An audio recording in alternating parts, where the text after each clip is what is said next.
করার জন্য সম্পূর্ণ মার্কেট ভেঙে সিমেন্ট বস্তা টাইলস থেকে শুরু করে সব নিয়ে যাচ্ছে, দোকানের এসি খুলে নিয়ে যাচ্ছে। ব্যবসায়ীরা কি অন্যায় করছে ভাই? আমরা কি অন্যায় করছি ভাই? সম্পূর্ণ কিছু এইভাবে পারাপার করে নিয়ে চলে যাচ্ছে, শোরুমগুলো সব ভেঙে দিচ্ছে। আমরা কি অন্যায় করছি? আপনারা কোথায়? আমার ছাত্র ভাই ছাত্র বোনেরা এখন কোথায়? আর একটা রাতকে আমরা প্রোটেস্ট করতে পারি না যতক্ষণ না আর্মি নামতেছে। সারা রাতে তো সব লুটপাট হয়ে যাবে। আপনারা বাসায় চলে গেছেন আন্দোলন শেষ করে, কিন্তু এইগুলো কি হচ্ছে? আমার শোরুমে একটা জিনিস নাই, সব নিয়ে চলে গেছে। আপনারা কোথায়? আপনারা কি নামবেন না? আপনারা কি আসবেন না? আপনারা আসেন বাটার মোড়ে, আপনারা বাটার মোড়ে আসেন, দেখেন কি অবস্থা। আমরা তো বাসায় ভাড়া থাকি, বাসায় এখন থেকে কি লাভ? আমরা পুড়ে যাচ্ছি, আমাদের ফ্ল্যাট গুলো পুড়ে ফেলতেছে। আমরা তো ভাড়া থাকি রে ভাই। আমরা কি অন্যায় করছি? এটার জন্য কি আমরা এই আন্দোলন করলাম 1 মাস ধরে?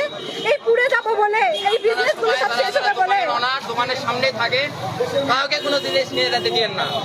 তোমরা আমাদেরকে হেল্প করো ভাই। হ্যাঁ, হেল্প করে আসলাম। সবাই আসো ভাই, আজকে সবাই আপনারা হেল্প করেন। একটা রাত জাগলে কিছু হবে না ভাই।